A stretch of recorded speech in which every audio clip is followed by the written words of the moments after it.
Other shows we have for you to enjoy at myclassicradio.net.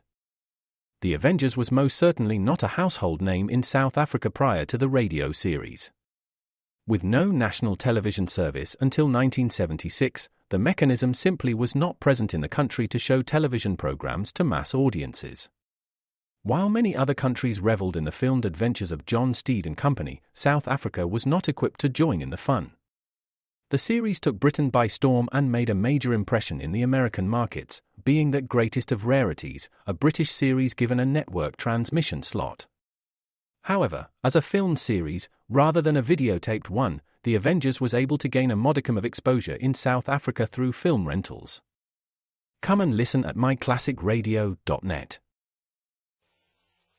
And now, lights out. Arch Obolers plays Stories of the Unusual. This is Arch Obler. Hollywood, as you know, has given us a very peculiar picture of Africa with 8 men leaping from trees and me, Tarzan, you, Jane. Now, I spent a year in Africa and never met Jane. But I did meet a deadly safari, which begins after a short message. And now, Arch Obler's mystery play, African Story. A transoceanic airplane prepares to land on an East African airfield.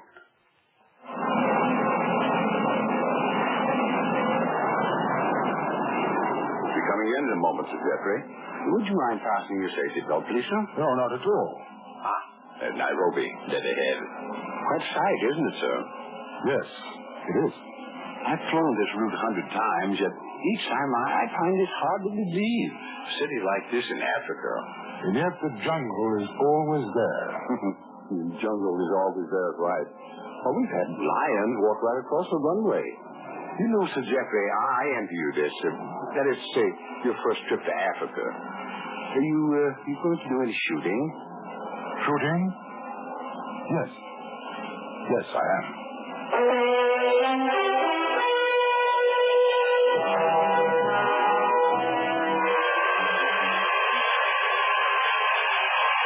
This place, Sir Jeffrey. Oh, thank you. Nzuri. Nataka bunduki la Bwana Makuba. The governor sends his sincere apologies. He hasn't been able to leave the government house for over a week. Such gout, you know. Oh, I'm sorry to hear that. Oh, it's really nothing very serious. Oh, look at that idiot dragging your cases. Ingobe! Selkie! These Kikuyus, they've no conception of value. Quite all right. I beg your pardon, Sir Jeffrey. Our ambassador of the Nairobi Times. Could you... Now, Bapton, don't bother Sir Jeffrey. He's just arrived. He's very tired. Right in here, Sir Jeffrey. A few customs formalities. Now, look here, Major. You seem to have some idea that the press is... It is not my idea. It's the governor's. He said that Sir Jeffrey was not to be disturbed until he had a chance to rest up in Government House. Now, be a good chap and drop around there tomorrow. No, the door to the right, Sir Jeffrey. Oh. These customs officials of ours won't keep you long. Welcome to Africa, Sir Jeffrey. Oh, thank you. My assistant will examine your luggage, if you don't mind. I have the declaration of contents right here. Thank you, sir. How's the weather in London, Sir Jeffrey? Get on with it, man. The governor's waiting. No, the usual weather. Fog and a bit of rain, if I remember correctly. Just fill in this form. Your first trip to Africa, I believe. Yes, it's Sir Jeffrey's first visit. Now, please get on with it, ma'am. The governor's waiting lunch. Now, really, Major Osgood, I'm only doing my duty as the officially constituted officer. All right, but just get on with it. I'm awfully sorry, Sir Jeffrey. Oh, that's quite all right. What else would you like to know? Your reason for your visit. As a bit of a vacation, I suppose? No, not exactly. I'm here to commit an act of murder. For heaven's sake, man, don't gape so, Mr. Sturgis. Don't you understand Sir Jeffrey means that he's going out hunting? Isn't that so, Sir Jeffrey? Yes. I suppose you could call it hunting.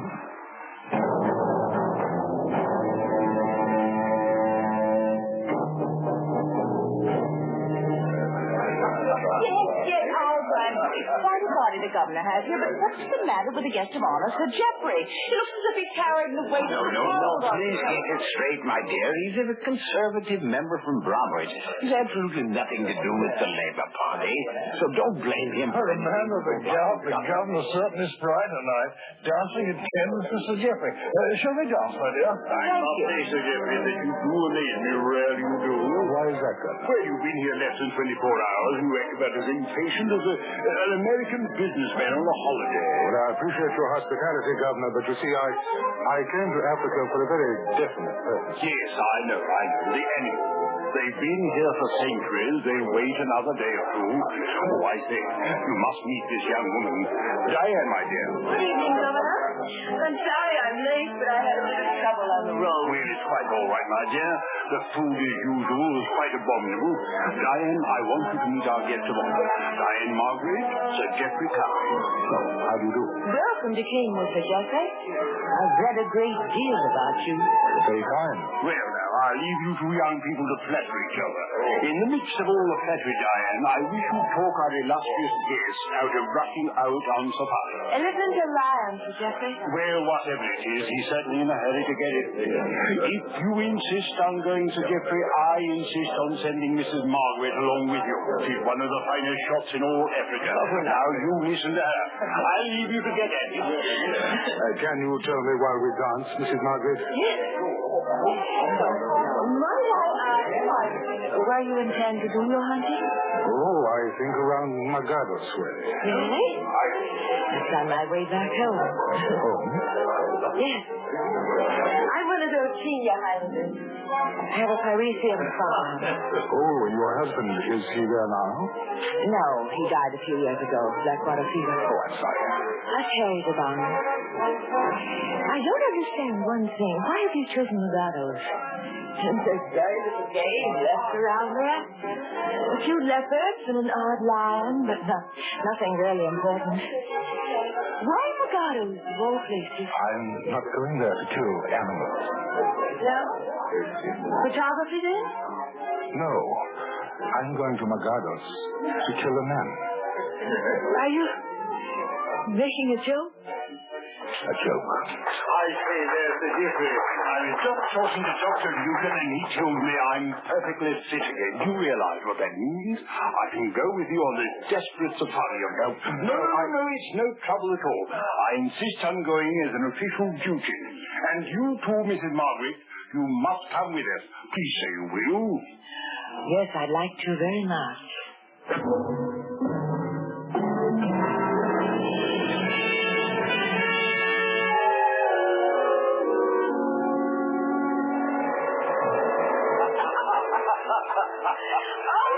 This isn't a very good role, but that's a delightful story. My dear, you're the one who's being delightful. You must have heard that at least 20 times. Oh, no. But I must say that I don't think that the man who it was intended for heard it at all. Did you, Sir Geoffrey?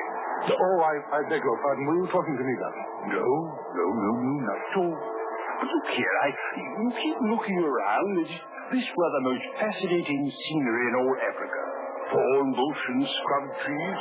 What is it you find so fascinating? That clump of trees ahead. Could we stop there, please? Stop? Why? Make camp. Camp? Here? But, Sir Geoffrey, we're miles from the real animal I'd country. appreciate it if we could stop here. Well, if you insist. Ingoja Hafe, Sonny. Oh, now I understand. Getting a little car weary, eh? Of course. Well, nice stretching my legs a bit. May I help you, Diane? Thank you. Major Osgood and the truck should be along. Well, I say, Sir Geoffrey, welcoming committee coming across the field. The Digo natives with a few Maasai. They're coming to welcome the great ones. Yawatu Shawarigana. Buona Cuba. Mimi, Sojuin, Buona Chloe. By George, Sir Geoffrey, pity you can't understand the language. Do you know what this old rascal of a native chief just said? Did you hear him, Mrs. Margaret? I don't understand that, Swahili. What did he say? The old boy's trying to give the impression he knows Sir Geoffrey. And they'll Leo, Obama County, Makucha, Rafa, Mapigo, Otto, Salta. Well, now the old pro's really for it. He's addressing you, Sir Geoffrey. Yes? He says, at last you've come back to kill the man.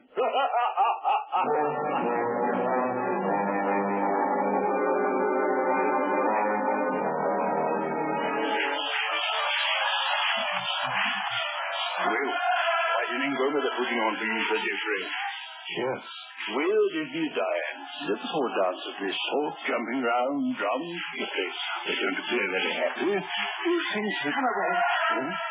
I want to leave, please. I say, we're the guests of honor. We just can't... Geoffrey, Yes, of course. I'm sorry, Diane. I simply must stay here for a while. Major. Yes, Governor, you called? You'd better escort Mrs. Margaret and Sir Geoffrey back to camp. Have you got your torches? Yes, sir. Moonlight's very bright. Won't you take my arm, Geoffrey? Oh, I'm sorry. Yes, of course. Here's the path. I'll be along in a little while. All right, Governor. Would you like to hold a torch, Sir Geoffrey? No, thank you. I can see very well. Well, that's our campfire up ahead. Yes. How strange the night is. You say strange, Mrs. Margaret? I don't see anything strange. The moonlight, everything is sort of fluorescent. Don't you agree, Sir Geoffrey? Yes. The same sort of night... The same sort of night as what, Sir Geoffrey? Piccadilly Circus? Well, you forgive me for saying so, but not a moon like that. That's Africa's own. Yes, I know. There's the camp over the rise. Now, do you mind if I leave you here and check the trunk? No, not at all. I'll see Mrs. Margaret to camp. All right, sir. Not much danger on these plains. The leopards don't like it, and the lions don't like the native music. And anyway, you have a gun. Yes, I have a gun. Well, I'll see you back in camp. Sir Geoffrey, Yes? the natives know you, don't they? It's suddenly so dark. The way they looked at you. They were afraid. I know. I know. Where are we going? Beyond the rise, there's a water hole where the animals come. Is there? You have been here before. The dance is over. Have you been here before? What time is it? Your watch has a luminous dial. It's almost 10. Geoffrey, tell me. I'm strangely frightened. Why have you come here? Your eyes keep turning. Whom are you looking for? Geoffrey, please tell me. Soon he'll be here. He? Whom are you talking about? The man I'm going to kill. The man you're going to kill? You said that before, that night at Government House.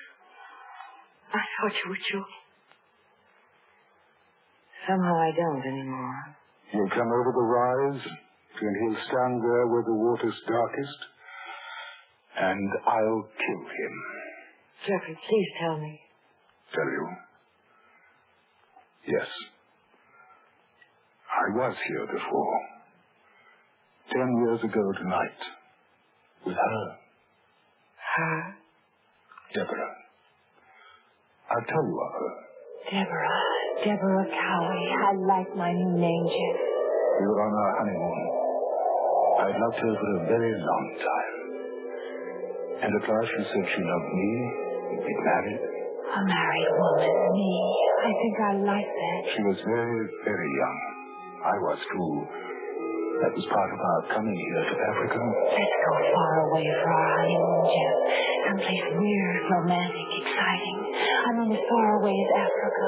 We came here, and when we got here, he was here. Debbie didn't know him, nor did I, but he joined us on our first hunt. I guess I'm finding out I'm just a savage, Jeff. I want to hunt those beasts. Rhino, lion. Let's hunt a lion first, Jeff. It was the way I said. He joined us then, and he didn't leave us. A great hunter he said he was, but I quickly knew him for what he was. A cheat, a liar, a funny coward. Hunt the lion at the slaughter hole at night. How thrilling, Jeff. I should have driven him out, broken camp and taken Debbie and gone away quickly. I didn't speak. I stayed. And he with us. No gun for me. I'll just be the excited spectator. That's quite enough for me. And little Deborah didn't see him as he was. She listened to him. Believed his quick tongue, trusted him. Jeff, of course we'll do it. Why shouldn't we? What a thing to remember when we're very old. And so on a night like this, she and I and he waited here by the waterhole. The native chief said the lion would come, and so we waited. Oh, Jeff, I'll never forget this night. My bride. Her face so young, so vibrant in the moonlight. And he and I, we waited. The air was still as if the night were waiting too. For a long time, nothing. She and I and he, waiting. And then... I think I hear something, Jeff. Yes, I heard it too. Soft, slow, pad, great paws moving, slowly. Jeff, it's coming. She and I, and he, and the lion. Toward us. Closer and closer. Oh, Jeff. And then, suddenly, behind the cloud, the moon was gone. Jeff, she said, Jeff. A little breath. I heard her, and I was lost. For it was coming. A lion. Jeff, shoot! He didn't shoot. He ran, he dropped his gun and ran, and he left her. He left her to the lion. Dear God. Please go back to camp. No. There's so much I want to know. Why did you wait so long to come back? And why do you think you'll come here again tonight? Tell me. Tell. I was very ill after it happened. They sent me back home. When I was well again, I thought I could forget. I worked. The years went quickly, but never once, not for a breath, have I forgotten him. Year after year, my hatred for him, don't you understand? I have to kill him. You ask me how I know he'll be here? I know. And the native chief knows. I see. The Maasai chief, you gave him money to bring him here tonight. Oh, no, Jeffrey, no. You can't do this thing. 10 years ago, you said, 10 years, and look what you've become. A man all England knows and honors. If you commit this murder now... Oh, Jeffrey, please don't do it. Look at me, please. Don't turn your head away. Listen to me. What this man did, I know it was a terrible thing, but all these years that you've let it pass, it's part of another world. A part of your life that doesn't exist anymore. Sir Geoffrey Cowley can't commit a murder. Now tell me you won't. It's the wind. Only a little wind. The way it was that night. You shouldn't cry. I don't know what I'd do. I never saw you before a few days ago. I suppose I'm crying because you're like my Davy.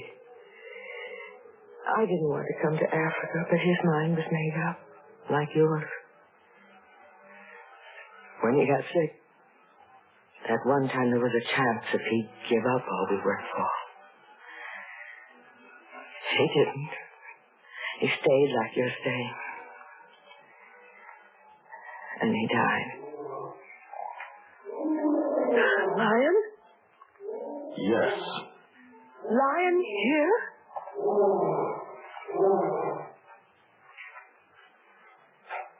They were supposed to have been all shot out years ago.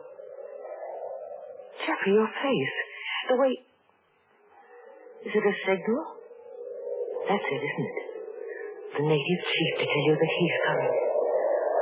Jeffrey, who is he? Which of the planners around here will expose him, ruin him? You don't have to kill. Turn your back and go. Oh, dear God, what a useless thing. She's been dead so long. Is that someone coming? I can't make you go. And turn your back. If I could cry out and warn him. The moon, it's gone. Jeffrey? Jeffrey, where are you? Jeffrey, don't!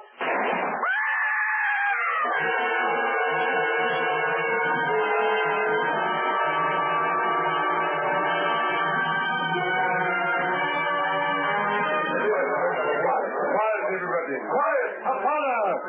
Major! Yes, Governor. Listen, Margaret. Can she speak yet? Can she talk? Yes. Yes, she says she wants to see you. Good, good. All right, one time. Let me through. Oh, Major, get these infernal natives away from here so I can get through. Cuenta, you Watson. Cuenta. Thing going out of my head. Diane, are you all right now? Yes. Then tell me. Please tell me what happened. Sir Jeffrey, tell me what happened.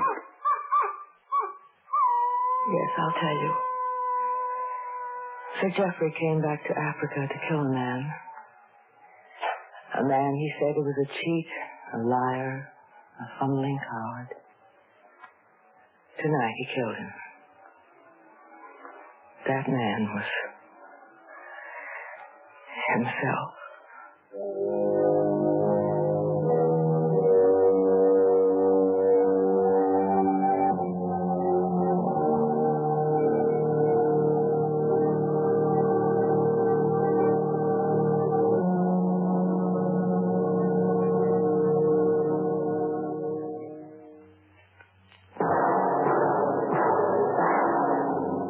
This is Arch Obler again. First, might I thank our players, Lorene Tuttle and Ben Wright. You know, someone once challenged me, is it possible to get an exciting play out of a worm? Let me tell you about worms after a short message. Obler again. Before I tell you about my wormy play, the sound tonight was by Bud Tollefson, engineer Dave Diller, music Joe Leahy, announcer Byron Keane. Yes, I've written a play about worms called Revolt of the Worms. And if you like terror and excitement mixed with a pinch of idea content, meet me at these same kilocycles for The Revolt of the Worms. Arch Obler's plays. Stories of the unusual.